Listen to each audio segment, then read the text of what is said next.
আজ আমি আপনাদের সাথে শেয়ার করব চিকেন স্যান্ডউইচ। বাচ্চাদের টিফিনে কিংবা ব্রেকফাস্টে এরকম স্যান্ডউইচ কিন্তু খুব সহজে বানিয়ে ফেলতে পারেন। বানানো এমন কিছু কঠিন ব্যাপার না, তাই ভিডিওটা দেখুন আর বাড়িতে সহজে বানিয়ে ফেলুন। হেসেল লাভার চ্যানেলে আপনাদের সবাইকে স্বাগত। এই চিকেন স্যান্ডউইচ বানানোর জন্য এখানে আমি বোনলেস 4 পিস চিকেন নিয়েছি। দিয়ে দিলাম হাফ চা চামচ নুন, হাফ চা চামচ হলুদ, 1/4 চা চামচ গরম মশলার গুঁড়ো, হাফ চা চামচ গোলমরিচের গুঁড়ো, আদা বাটা আর রসুন বাটা হাফ চা চামচ করে, কয়েক ফোঁটা লেবুর রস, অল্প একটু তেল দিয়ে সব মশলার সাথে চিকেনটা ভালোভাবে মিশিয়ে নেব। এবার এগুলোকে ঢাকা দিয়ে ম্যারিনেট করে রাখবো মোটামুটি আধা ঘন্টা মতো। যতক্ষণে ম্যারিনেট হোক ততক্ষণে ব্রেডটাকে রেডি করে নেব। এখানে আমি 6টা স্লাইস ব্রেড নিয়েছি। প্রত্যেকটা পাউরুটির এক পাশটা আমি বাটার মাখিয়ে নেব। সবগুলোই বাটার মাখিয়ে নেওয়ার পরে এদিকে একটা তাওয়ার মধ্যে ব্রেডগুলো দিয়ে দেবো। কিভাবে? যে পাশটায় বাটার না মাখানো সেটা দেবেন, তারপরে আবারও একটা ব্রেড দিয়ে দেবো যে পাশটা বাটার মাখানো, মানে বাটার মাখানো সাইড দুটো মাঝখানে থাকবে।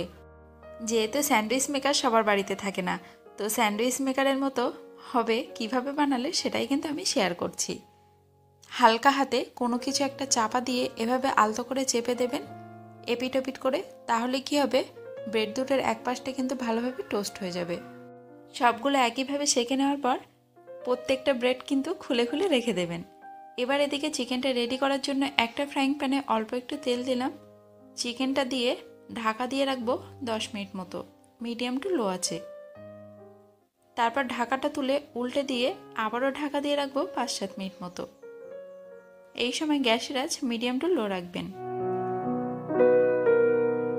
আবারও ঢাকা তুলে চিকেনগুলোকে উল্টে পাল্টে ভালোভাবে কিন্তু বেশ পোড়া পোড়া করে ফ্রাই করে নিতে হবে। এরকম পোড়া পোড়া হলে নামিয়ে নিলাম। যতক্ষণে চিকেনটা ঠান্ডা হোক ততক্ষণে আর বাকি কাজগুলো সেরে ফেলি।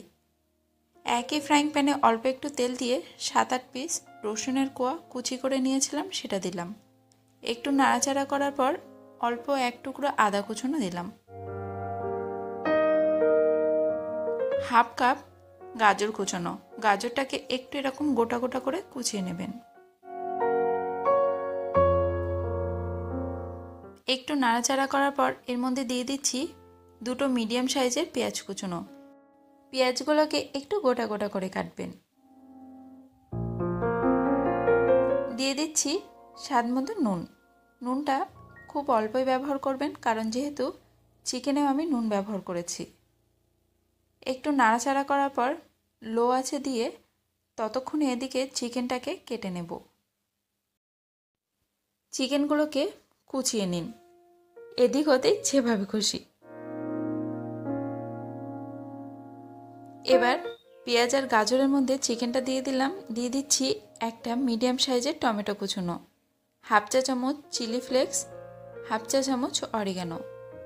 চিলি ফ্লেক্স অরিগানো অপশনাল, তবে চিলি ফ্লেক্সের জায়গায় কাঁচা লঙ্কা ব্যবহার করতে পারেন। অরিগানো যদি হাতের কাছে না থাকে না দিলেও কিন্তু কোনো ব্যাপার না। একটু নাড়াচাড়া করার পর নামিয়ে নেব। একটা বোলের মধ্যে নিয়ে একটু ধনেপাতা কুচনে দিলাম, 4 টেবিল চামচ মেয়োনিজ, আর দিয়ে দেব 3 টেবিল চামচ টমেটো সস।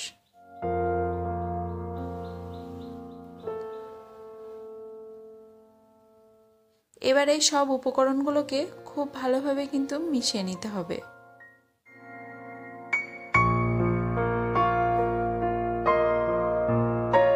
যে ব্রেডগুলোকে সেঁকে রেখেছিলাম তার যে পিঠটায় বাটার মাখানো ছিল সেই সাইডটায় চিকেনের মিশ্রণ পরিমাণ মতো দিয়ে দেব।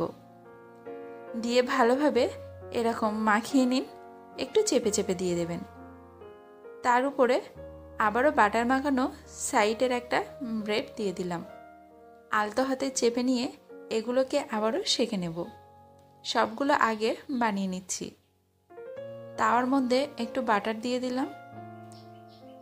এবার ব্রেডটা দিয়ে দেব।